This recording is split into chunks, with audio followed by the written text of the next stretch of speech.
possibilities, things that could happen, and, well, tooting your own horn a little bit, showing off. That's what we're talking about today, everyday KT 377. So, first and foremost, if you don't tell people what you do and what you're good at, nobody will ever know.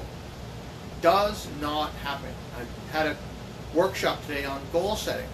I told everybody the exact same thing. If you don't toot your own horn, nobody's going to toot it for you. Which basically means, if you don't at some point, regardless of how humble or quiet you are, if you don't at some point tell people what you do and are good at, and then maybe, show them, no one is going to know what you're good at. Terrence, who just signed in, he's a great example.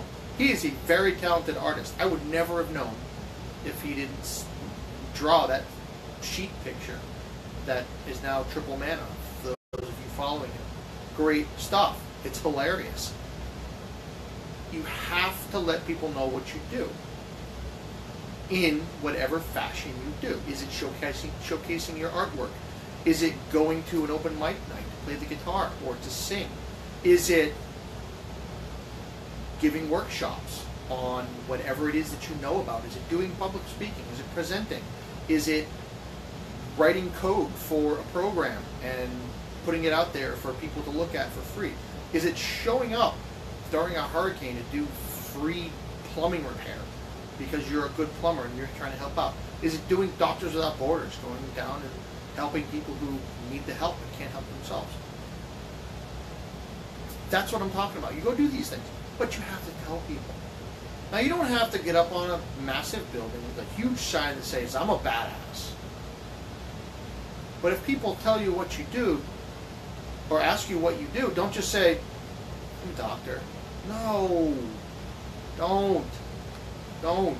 People ask me what I do. It's like, well, I do marketing, but I look at it from the perspective of the message. We start at square one and say, okay, what do you do? How do you do it? And why do I need to buy it from you? If you can explain that to me, then you don't need my services. If you can explain it to my 8-year-old daughter, you're doing even better than most. Or you're doing better than most. That's basically what I tell people. That's what I do. And they said, well, why do you know so much? I'm like, well, I've been doing this for 12 years. I've had my organization that I started, the Brotherhood of the Kilt, 10 years ago. And I've got an MBA. I'm an Eagle Scout. And, I'll keep going until they get bored of listening to the stuff that I've done. Usually, I wrap it up after 3 or 4 things. But that's it. You don't have to be an ass about it. You just say, this is what I've done. This is why you should trust what I say as good, because I've got the experience, I have the understanding, and I've done the work to learn how to do this stuff in real life and have been able to mentor other people in doing the exact same thing. So don't be afraid to stand and say, yes, I've done these things. You can just, they say awesome. It's like, well, thank you. You don't have to be all pompous about it, but you have to at least be willing to acknowledge your own success. Without your own acknowledgement of what you've done, nobody else is going to acknowledge it either. You might get somebody randomly and say, oh, hey, you did the thing. Yeah, I did. That was me. Yay. Okay, one person. But that's it. So don't be afraid of that. It will help you, because once you figure out how to explain what you do effectively, people are going to know that, and people who need your help will come to you. Unless they say, hey, you do the thing, I need your help, because I'm trying to do that too, but I don't know how. Or I need somebody to come do something for me because I can't do it myself, and I'm willing to give you money to do the thing that I need. That's kind of how the world works. So do yourself a favor, get that figured out. Most people don't like doing that, but you have to figure it out. Especially if you're an entrepreneur, working for yourself, or you're trying to get a leg up in your business. You need to be able to articulate your value, your worth, and your ability to contribute to the success of whatever it is that you're working with, be it a nonprofit, a business, your own business, maybe a community group, whatever it is. So there you go. That's why you need to show off a little bit. If you're really good at something, go do it. And then, in a ass way, tell people about it. Hey, Kim. Go back to the beginning. You'll see I actually mentioned you. So we're going to talk about Kiltology all of a sudden. Oh, and the possibilities thing. I kind of got off on a tangent with the whole thing about showing off a little bit. So we'll talk about possibilities tomorrow. It's going to be cool, I promise. I'm going to go with this one. Everyday KT Volume 1. Go to Amazon. Buy a copy.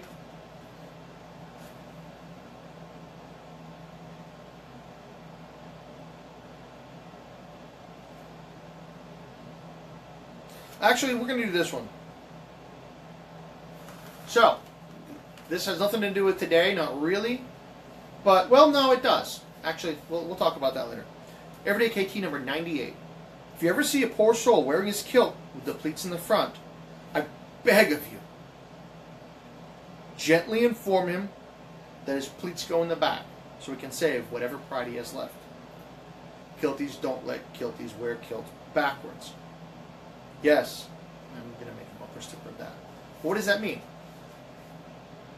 And how does that apply to tooting your own horn? Well, first and foremost, if you know something and you're an expert at it, in whatever measure that might be, and you see somebody doing whatever it is that you're an expert at, blatantly wrong, and in the definition of wrong, I mean, well, the pleats in the back of it, that are in the back of your kilt, in front.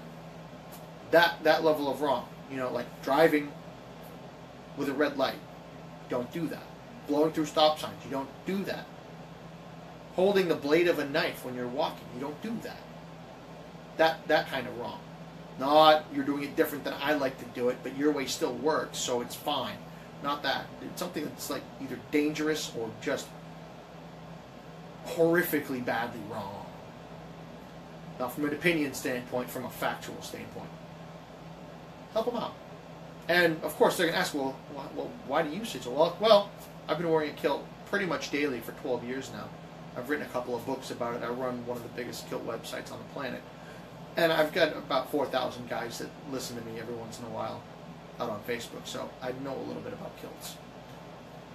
And they might listen. Maybe they won't. Who knows? But it's all about the delivery. It's not being a pain about it. Not being arrogant or pompous or just plain mean. Ripping a guy a new one because his kilt's on wrong is not the way to go. Just help them out. Maybe they just don't know any better. Maybe the person they bought it from is just trying to make a buck and didn't really care what that person looked like when the kilt was worn. So with that, I'll let you guys go. You guys have a good night. It is Wednesday, hump day. No camel jokes, please. Tomorrow's Thursday, almost Friday. It's going to be a good weekend. And I will have a surprise for you tomorrow. Hopefully it's a good one. We'll find out. I've got some work to do in the daytime to make something happen. But I'm confident it'll come about. So I'll see you tomorrow. Be strong. Put kilt on.